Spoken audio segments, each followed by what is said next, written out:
please. Holy and loving God, open our ears that we might better hear your voice and your word. Open our eyes that we might better see your love and your intention. Open our hearts that we might act with our hands in the way that you would have us act in this beautiful world. Amen. For these past several weeks, we've been revisiting the 6 core values that we as a congregation decided were our core values throughout our visioning process. Those values are community, spirituality, love, compassion, integrity, and sustainability. We've talked about what community means to us as a church, internally and externally, here in this place and rippling outward from this place. We've talked about compassion and what compassion looks like for us as Christians. We've talked about spirituality and how our value of spirituality leaves room for people with differing spiritual interpretations and practices. And last week, as we celebrated Mission Sunday and the ways that we reach out into the world with gestures of healing, we talked about love. Today, we'll be talking about integrity, which I would suggest is one of our more complex values. Even the dictionary definition of integrity is complicated. Merriam-Webster offers us 3 definitions, and here they are.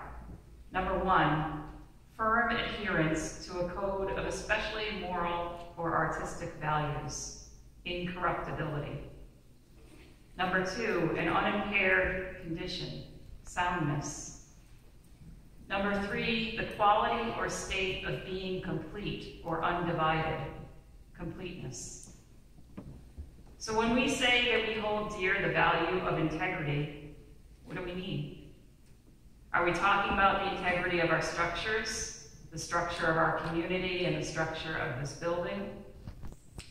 Are we talking about the maintenance of our moral standards?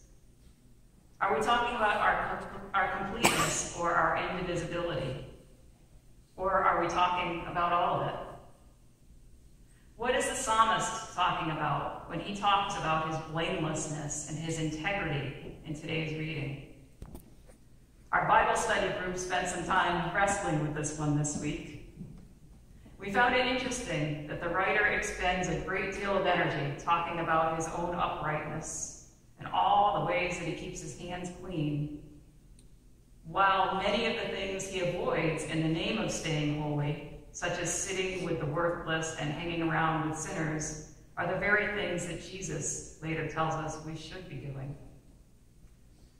But for me, a closer look at the scripture reveals a phrase that changes everything. Redeem me and be gracious to me. Redeem me and be gracious to me. If we are blameless, if we're walking in absolute integrity all the time, are we in need of redemption?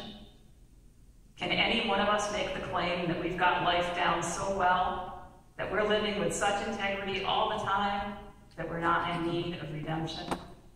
Not me.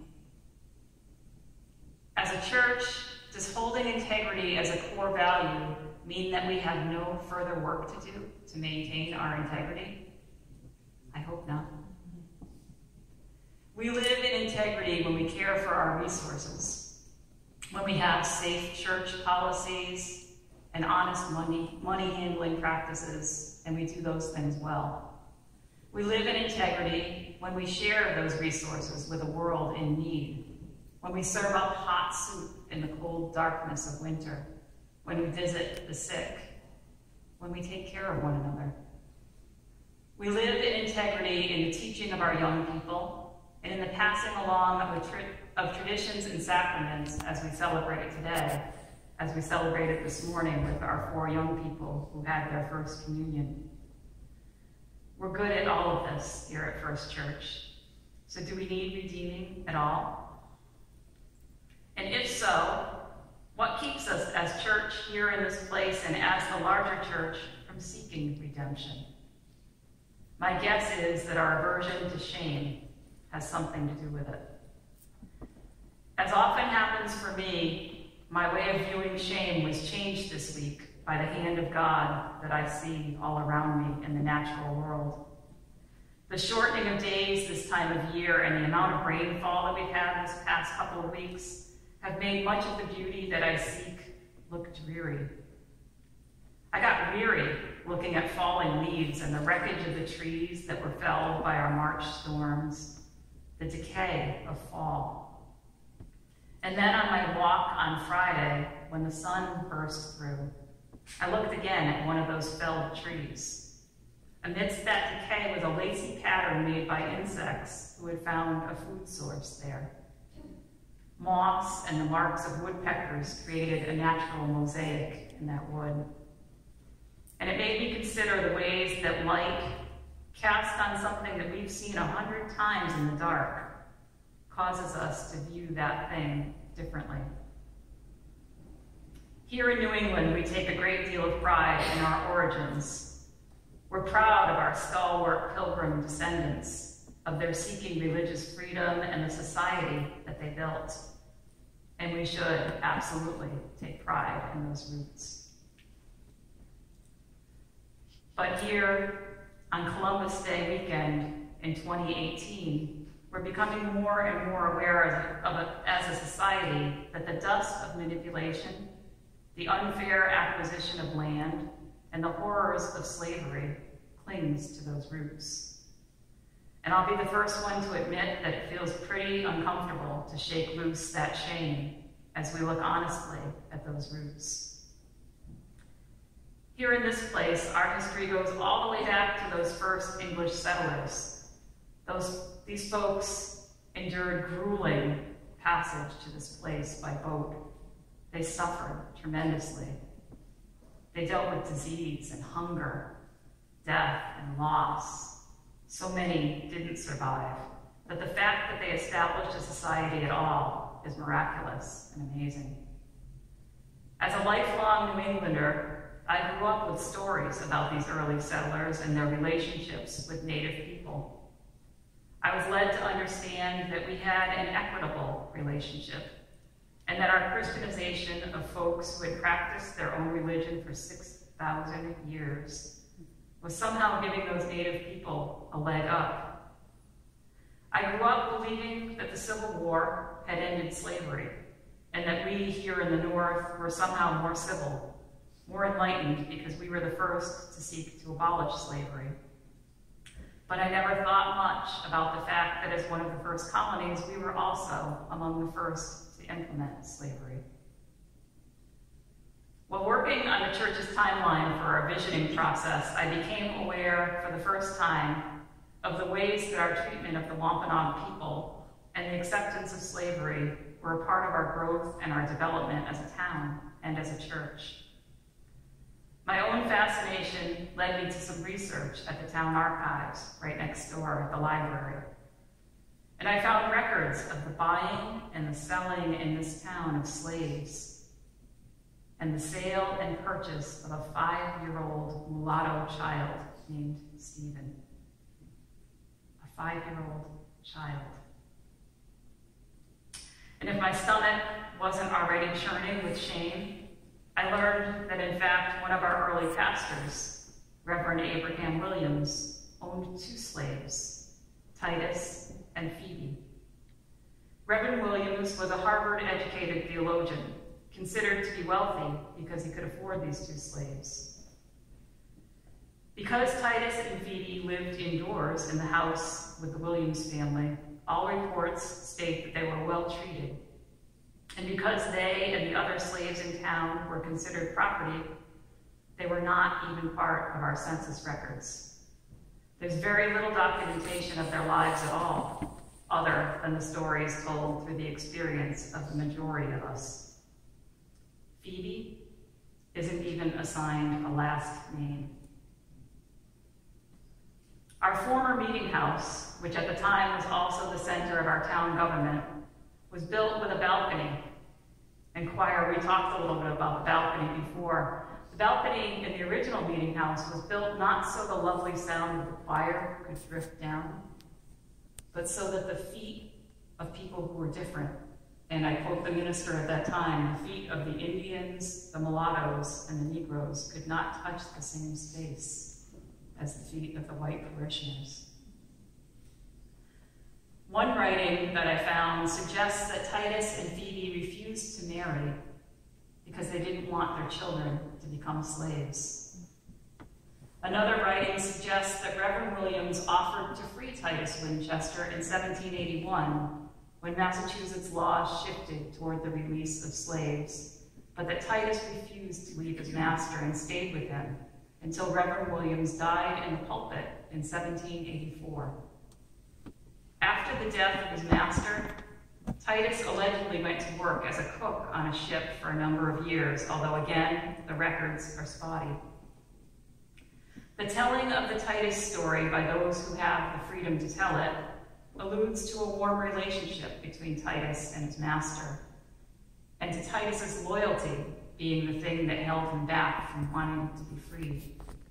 But in reality, if Titus and Phoebe were in a relationship, if Phoebe was needed to nurse the Williams children, they would not have wanted to separate from one another. And also, and that shame rears its ugly head for me again, even free slaves were not permitted to be property owners. So where would a free Titus have gone? How would he have even survived? As the story goes, as the legend is told, Titus worked on that ship for 22 years, and he amassed a sum of money. And when he returned here to Sandwich, he bequeathed in his will all his money to the town church to build and maintain a clock in its tower. The clock would ring on the hour in memory of Titus's master. Our local lore has made it a nice story. This clock that adorns the tower of our former building across the street is actually a replica of that original clock. We've made the story more palatable in our telling.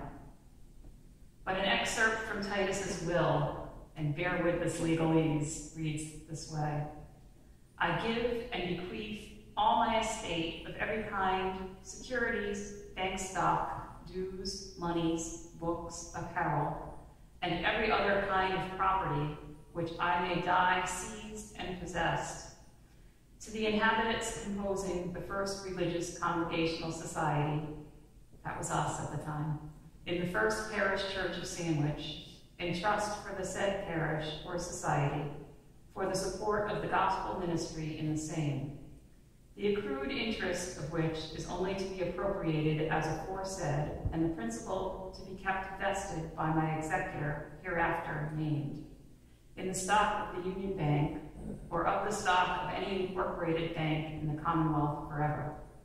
I direct my executor hereafter named to purchase for use of the meeting house in the town village in said parish a clock to strike on the bell and to be placed in the tower. Said clock and the expenses attending the putting up of the same to be paid out of the first annual income of the estate bequeathed, as aforesaid, except my debts and funeral charges and monument stone, as aforetold. So beyond us reading through that legalese, does that sound like the language of a slave? Does it sound like somebody probably not given an education? No. Or does it sound like the words of a white lawyer? So did Titus have a true say in the bequeathing of his worldly goods? Or was it common practice for society at that time to amass the goods of a former slave? When we look at the darkness, it's possible to look away. But when the light shines on it, does it look different? I do believe that we, as a people, like our psalmist, have done the best we've known how to do over the years. The burial of Titus, the drafting of a will that honors his master's legacy, the humane treatment, the willingness to free him, all hint at the intention of integrity. But when we turn the lens from that which we have viewed this story, are we in need of redemption? Does our desire to live with integrity require a closer look at our history and a lifting of those voices that weren't heard? One of the documents I found in our town archives was an excerpt from the booklet for the celebration of our town's 250th anniversary. In it, the writer and the speaker perhaps intends to lift up Titus once again. And yet that shame rises up again as I read the words that the orator, Reverend N.H. Chamberlain, read that day regarding our early views of Native people and African people whom we enslaved. And I quote, "It probably illustrates Mr. Williams's patriotism to say that 2 of his sons died in British prison ships. By his wife, he was connected with some of the leading families in modern Massachusetts. He seems to have been a man of property. At least he owned 2 African slaves, one of them, Titus Winchester by name, who ought to have and shall have some mention on this occasion, not only because of his conduct, but because of that patient African race who built so many of our old stone walls and worked hard as slaves of the whites. The red man would not work and died. The black man worked hard and lived." End quote. From our 250th celebration. A sign of those times? Perhaps. But by today's standards, in today's light, is this okay? Or are we called to revisit our connection to the mistreatment of the Wampanoag people and to our connection to slavery?